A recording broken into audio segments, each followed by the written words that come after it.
ओम श्री गणेशाय नमः। ओम श्रीमती रामचंद्राय नमः। ओम श्री सरस्वत्यै नमः। ओम श्री वेदपुरुषाय नमः। ध्यायेदाजानुबाहुं दत्तशरधनुसंबद्धपद्मासनस्थं पीतं वाशुवशानवनवकमलदलस्पर्धिनेत्रं प्रसन्नं वामाङ्कारूढसीतामुखकमलमिलल्लोचनं नीरदाभं नानालङ्कारदीप्तं दधतमुरुजटामण्डलं रामचन्द्रं वरहापीडाभिरामं मृगमदतिलकं कुण्डलाक्रान्तगण्डं कञ्जाक्षमकम्बुकण्ठं स्मितसुभगमुखं स्वाधरिण्यस्तवेणुं श्यामं शान्तं त्रिभङ्गं रविकरवसनं भूषणं वैजयन्ता वन्दे वृन्दावनस्थं युवति सद्व्रतं ब्रह्मगोपालवेशं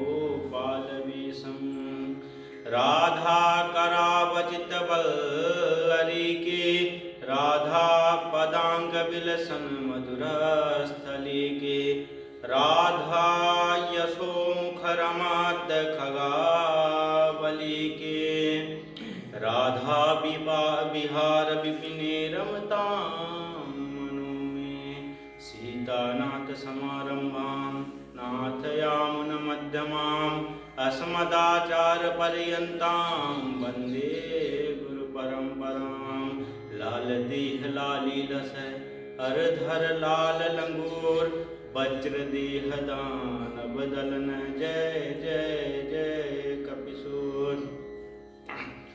अनंत कोटि ब्रह्मांड नायक सर्वेश्वर दीनबंधु दया सिंधु गौ ब्राह्मण प्रतिपालक राधा रमन सरकार को मैं बारंबार प्रणाम करता हूँ। जिन महापुरुष के आशीर्वाद से हम सभी को धर्मोपदेशक बनने का अवसर प्राप्त हुआ है, ऐसे परम पूज्य श्री महाराज जी को बारंबार प्रणाम करता हूँ। यहाँ उपस्थित गुरुजनों को बारंबार प्रणाम करता हूँ, जिनके अथक परिश्रम से हम वेद वेदांत उपनिषद श्रीमद् भगवद गीता भागवत महापुराण जैसे जटिल विषयों का अध्ययन कर पाते हैं। ऐसे गुरुजनों को मैं बारंबार प्रणाम करता हूँ। हमारे समक्ष उपस्थित धर्म प्रशिक्षु जो कि धर्म के प्रचार प्रसार में हमेशा रत रहते हैं, ऐसे धर्म प्रशिक्षुओं के हृदय में स्थित उस परम सत्ता को बारंबार प्रणाम करता हूं। हम श्रीमद् भागवत महापुराण जैसे ग्रंथ के महात्म को श्रवण कर रहे थे। हम आगे की चर्चा प्रारंभ करने से पहले हरि नाम संकीर्तन करते हैं। हरे राम राम राम हरे हरे, हरे राम राम राम राम हरे हरे, हरे कृष्ण कृष्ण कृष्ण हरे हरे, हरे कृष्ण कृष्ण कृष्ण हरे हरे, हरे राम राम राम हरे हरे, हरे राम राम राम हरे हरे, हरे कृष्ण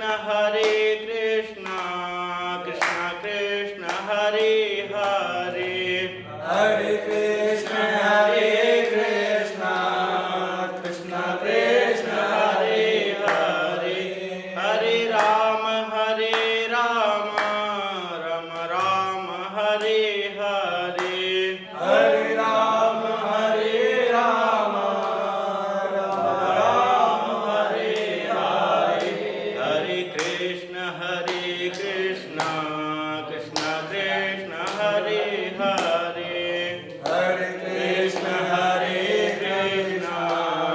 कृष्ण कृष्ण हरे हरे, हरे राम राम राम हरे हरे, हरे राम राम हरे हरे। बोलिए श्री सच्चिदानंद भगवान की, श्री सीताराम नाम भगवान की, राधा रानी सरकार की, बांके बिहारी लाल की, जय जय श्री राधे। जैसा कि हम सब पूर्व के सत्रों में श्रवण कर चुके हैं, नैमिषारण्य तीर्थ में शौनक जी और सूत जी का समागम होता है। शौनक जी आग्रह करते हैं, सर्व माया मोह निराश्च वैष्णवै क्रियते कथम। ऐसा आग्रह करते हुए माया मोह आदि से निवृत्ति पाने के लिए कुछ कथन कहिए, कथा कहिए जो कि कर्णों को प्रिय लगे। ऐसा हमने पूर्व में सुना है। और शौनक जी गुरु की महिमा बताते हैं कि जो चिंतामणि और कल्प वृक्ष भी प्रदान नहीं कर सकते, उसे गुरु आसानी से प्राप्त करा देते हैं, कृष्ण की प्राप्ति करा देते हैं और कृष्ण जी के धाम को प्राप्त करा देते हैं। ऐसा सुनकर सूत जी कहते हैं, प्रीति शौनक चित्ते हेतु वच्मि विचार च सर्व सिद्धांत निष्पन्नम संसार भयनाशनम। सूत जी विचार कर बोले, सर्व सिद्धांत निष्पन्न, संपूर्ण सिद्धांतों का निष्कर्ष सुनाता हूं। तुम्हारे अंदर हृदय में भगवान का प्रेम है, इसलिए मैं सभी सिद्धांतों का निष्कर्ष सुनाऊंगा। सर्व सिद्धांत निष्पन्नम संसार भय नाशनम। संसार भय नाशनम, यह संसार भय क्या है? संसार को छोड़ने का भय ही संसार भय है। और यह भय कैसे होता है? इससे जुड़े हुए लोगों के कारण होता है। यदि आप संसार को नहीं छोड़ोगे तो संसार स्वयं आपको छोड़ देगा, आप शिथिल हो जाओगे। तो जिनसे आप अधिक स्नेह करते हैं ना, वे सब आपको छोड़ देंगे। यह मृत्यु लोक है और मृत्यु यहाँ का सच है, पर हम इस सच को स्वीकार नहीं करते। कहते हैं, कहत सुनत समुझत दशा हृदय नहीं आवत। कहते बनता है, सुनने में भी हमें अच्छा लगता है, लेकिन यह हृदय में नहीं उतरता। एक कथा पूर्व का कथानक कहता हूं। एक समय की बात थी, वन में एक महात्मा जी आते हैं। वहां एक डाल में तोता बैठे थे। तोताओं का समूह बैठा था और शिकारी को आता हुआ देखकर महात्मा जी उनको एक मंत्र देते हैं, उनको उपदेश देते हैं। इसलिए उपदेश देते हैं कि उनका हित हो सके। उपदेश में क्या कहते हैं कि शिकारी आता है, दाना डालता है, जाल बिछाता है, मगर फंसना नहीं। यह उपदेश देकर महात्मा जी वन से चले जाते हैं। कुछ समय बाद शिकारी आता है, उसने दाना डाला, जाल भी बिछाया, लेकिन यह सुन रहा था कि तोता तो कुछ बोल रहे हैं, क्या बोल रहे हैं? शिकारी आता है, दाना डालता है, जाल बिछाता है, मगर फंसना नहीं है। यह सोचकर जाल को उठाने लगता है, लेकिन अब निराशा तो थी ही। उसके मन में आता है कि क्यों उठाऊं, इसको अभी रहने दूं, छोड़ दूं। छोड़कर दूसरी जगह चला जाता है और तोता दाना को देखते ही उस जाल में आके दाना को चुनने लगते हैं, खाने लगते हैं। और जैसे खाना प्रारंभ करते हैं, जाल में फंसा दिया जाता है, फंस जाते हैं तोता। अब फंसने के बाद भी तोता क्या बोल रहे हैं? शिकारी आता है, दाना डालता है, जाल बिछाता है, मगर फंसना नहीं। अब फंसे हैं। तो इसी प्रकार हम सब लोग भी हैं। इस संसार का भय हमें पता है कि यह मृत्यु लोक है, यहाँ मृत्यु अटल है, मृत्यु होकर ही रहेगी। इस भय को जानते हैं, फिर भी इसमें फंस जाते हैं, इस भय में। परीक्षित जी को भी भय था। आज से 7वें दिन तक्षक नाग काटेगा, तक्षकः सप्तमे हनि। मरना तो तय था, पर कथा सुनने से पहले, कथा सुनने के बाद भय समाप्त हो गया। 7वें दिन जब कथा समाप्त हुई ना, तो सुखदेव जी ने पूछा, क्या स्थिति है परीक्षित? तो परीक्षित जी का जवाब था, सिद्धोस्म्यनुग्रहीतोस्मि भवता करुणात्मना। आपके अनुग्रह से मैं कृत हो गया। आपने अभय पद का साक्षात्कार करा दिया। मृत्युभ्यः अहम न बिभेमि। मृत्यु से मैं नहीं डरता।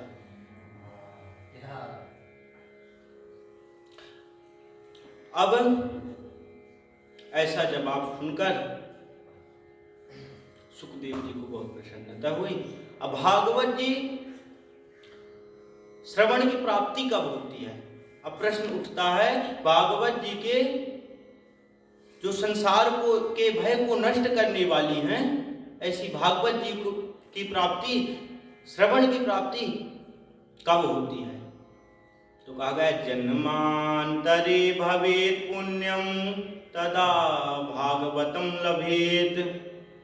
जन्म जन्मांतरों के अच्छे पुण्य आपने किए होंगे, तब भागवत जी प्राप्त होंगी, सुनने को मिलेगी। कहते हैं सारे कर्मों का फल पुण्य होता है, और पुण्य का फल भागवत जी होती है, और कथा का कोई फल नहीं होता। भागवत जी का कोई फल नहीं है, क्योंकि वो सब कुछ प्राप्त करने वाली है। सारे फल उन्हीं में है।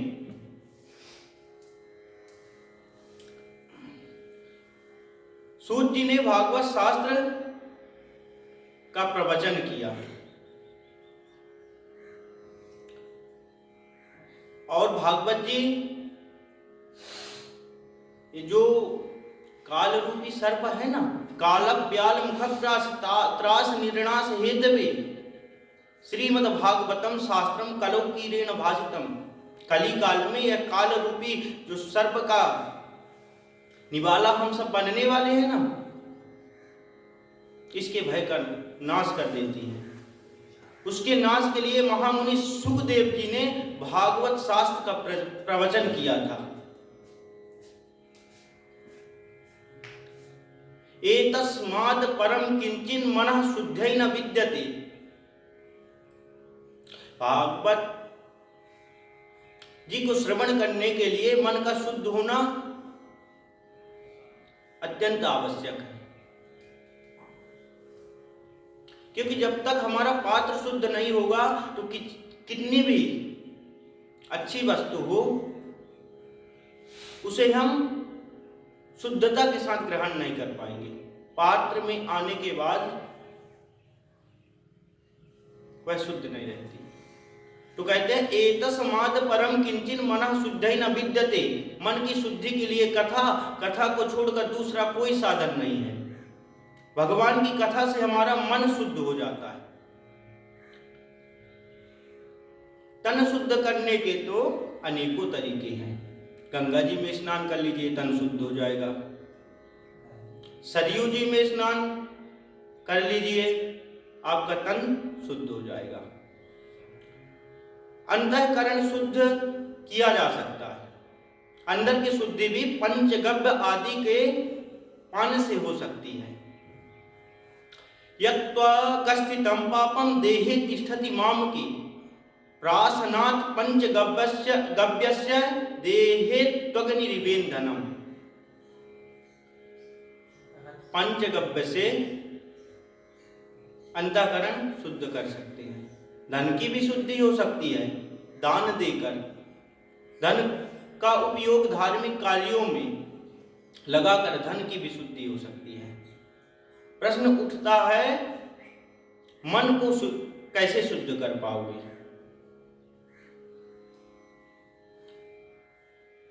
दर्शन में कहा गया है, जुगपत ज्ञानानुत्पत्तिर मनसो लिंगम, अर्थात यह मन क्या है?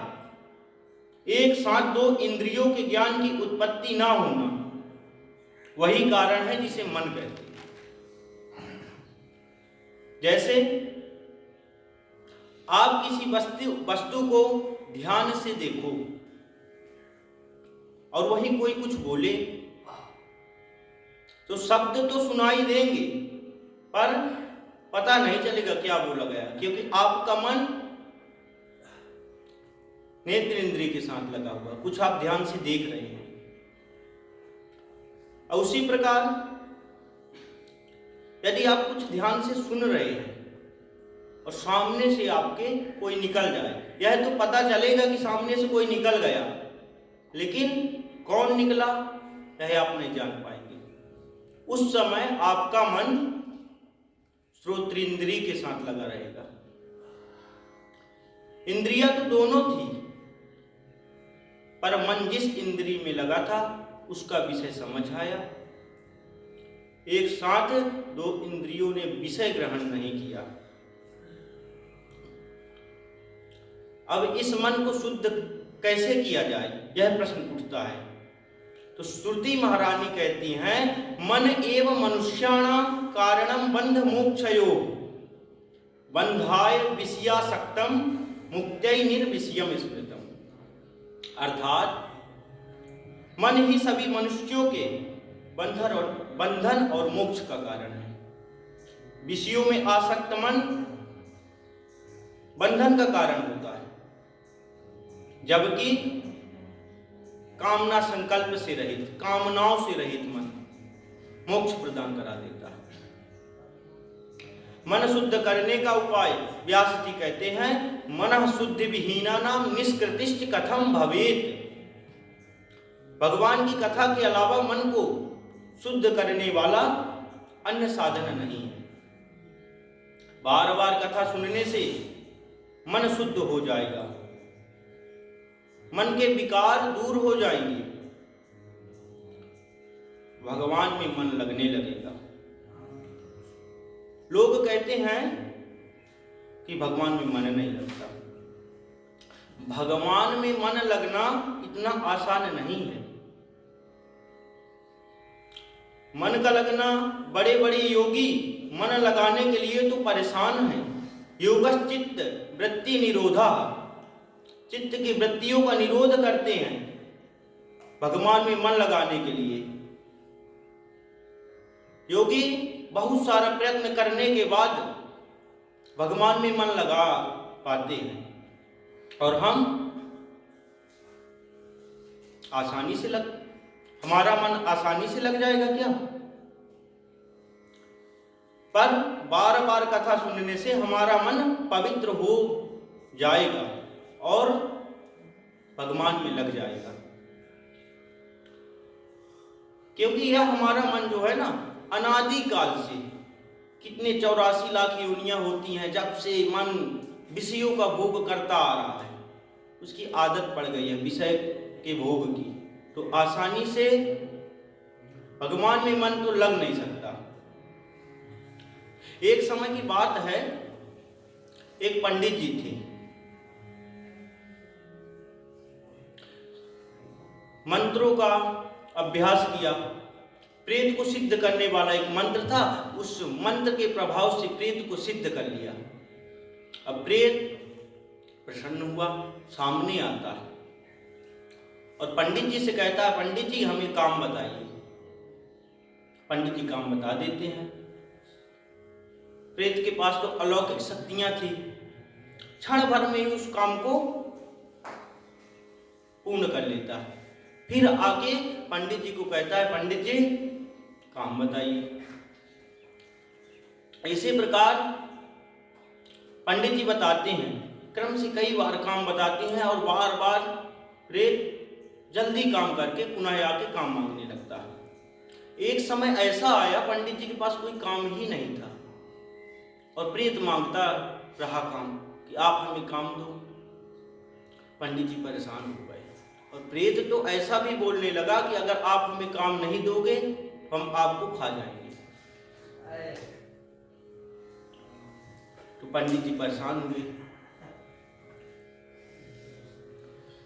पंडित जी अपने गुरुजी के पास गए। गुरुजी से पूछते हैं, गुरुजी मैंने प्रेत को प्रसन्न किया था, प्रेत तो अब काम न मिलने पर खाने की बात बोल रहा है, मेरे को खाने के लिए बोल रहा है, मेरे पास कोई काम बचा नहीं है। तो पंडित जी के जो गुरुजी थे वे बोलते हैं, आप कुछ ना बोलो, एक 25 हाथ का बांस दे दो और उसको एक हाथ जमीन के अंदर दबाकर उसमें चढ़ने उतरने के लिए बोल दो। तो पंडित जी ऐसा ही करते हैं, प्रेत के पास जाते हैं, बोलते हैं जाओ 25 हाथ का बांस का डंडा ले आओ, एक हाथ जमीन के अंदर दबा दो और उसमें ऊपर नीचे चढ़ते और उतरते रहो। वह काम को प्रारंभ करता है, कुछ निश्चित समय के बाद थक जाता है, थक कर पंडित जी के चरणों में गिर गया कि अब नहीं कर पाऊंगा। उसी प्रकार हमारा मन भी है, एक कामना खत्म नहीं होती, दूसरी कामना आ जाती है। इस मन रूपी प्रेत का एक ही उपाय है, भगवत कथा। इसे बार बार चढ़ाओ उतारो, बार बार कथा को सुनो और बार बार हरि चिंतन करो, भगवान का नाम लो।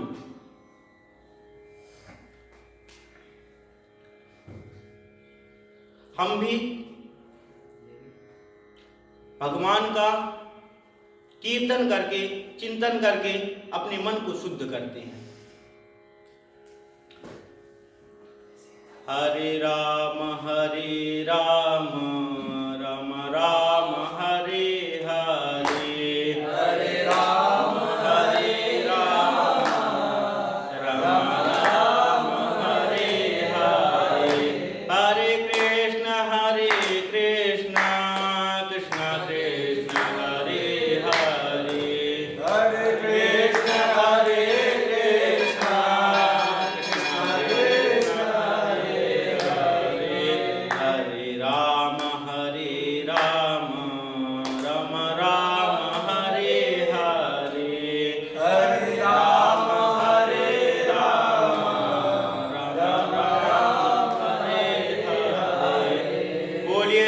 रामचंद्र भगवान की, राधा रानी सरकार की,